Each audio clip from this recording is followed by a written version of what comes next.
नमस्कार, आपका स्वागत है।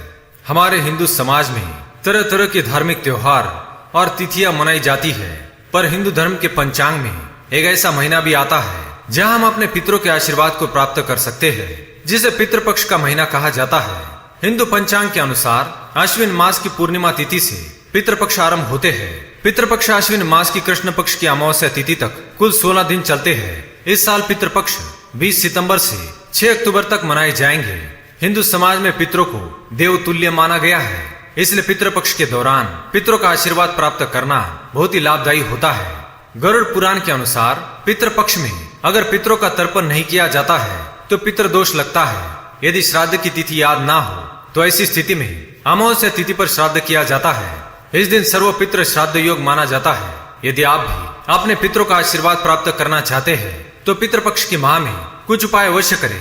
आज के इस वीडियो में हम आपको पितृदोष से मुक्ति के उपाय बताएंगे और ऐसे संकेतों के बारे में बताएंगे जिससे हमें ये पता चलता है कि हमारे पितृ हमसे नाराज है और हम पर पितृदोष लगा हुआ है। तो चलिए सबसे पहले हम जानते हैं पितृदोष मुक्ति के उपायों के बारे में और उसके बाद जानेंगे उन संकेतों के बारे में।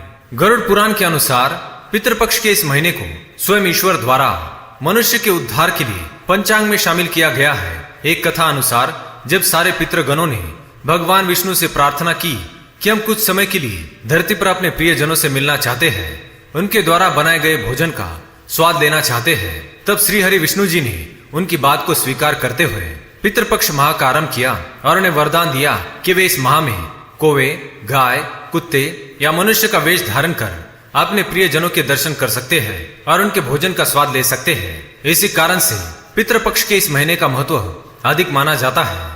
सबसे पहले इस माह के आरंभ से यदि आप अपने पितरों का आशीर्वाद प्राप्त करना चाहते हैं तो जब से पितृपक्ष माह आरंभ हो तब से हर रात अपने घर के द्वार पर जल का छिड़काव अवश्य करें। इससे रात के समय जो भी पितर आपके द्वार पर आए होंगे उस जल से उन्हें अवश्य तृप्ति होगी और वे आपके द्वार से रुष्ट होकर नहीं जाएंगे।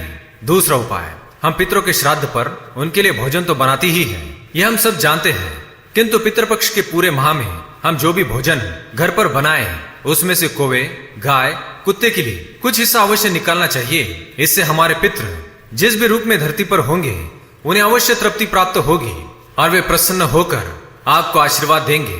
तीसरा उपाय, पितरों के लिए घी का दीपक प्रज्वलित करना। यह एक अचूक उपाय है जिससे आपके ऊपर सदैव आपके पितरों की कृपा बनी रहेगी।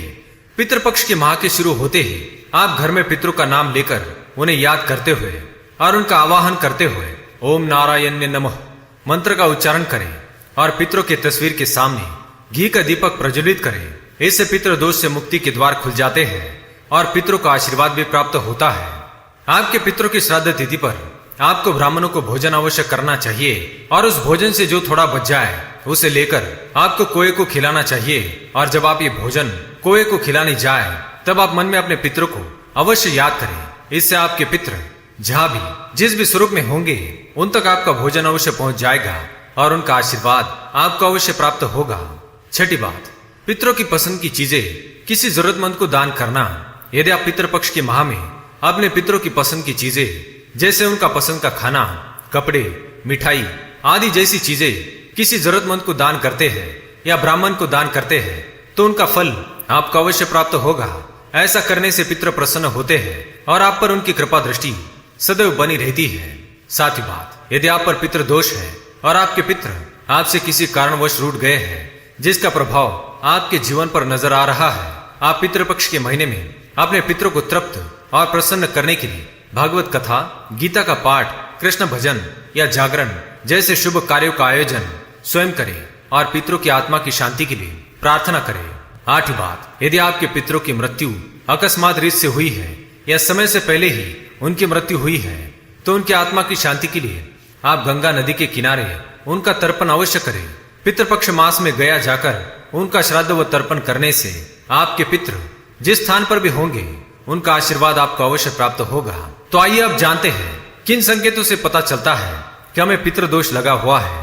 पहला संकेत, अगर आप बच्चे की किलकारी सुनने के लिए तरस रहे हैं तो आपकी कुंडली में पितृदोष का योग होना इसका कारण बन सकता है।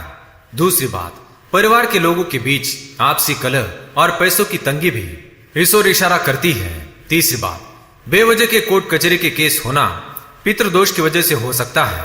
चौथी बात, अगर आपकी बेटी के विवाह में देरी हो रही है और इसके पीछे का कारण आपको समझ नहीं आ रहा है तो कुंडली में पितृदोष की जांच करवानी चाहिए। पांचवी बात, सब कुछ ठीक चल रहा है लेकिन अगर आपका स्वास्थ्य ठीक नहीं रहता तो आपको भी पितृदोष हो सकता है। इससे बचने के लिए ऊपर बताए गए पितृदोष मुक्ति के उपाय अवश्य करें।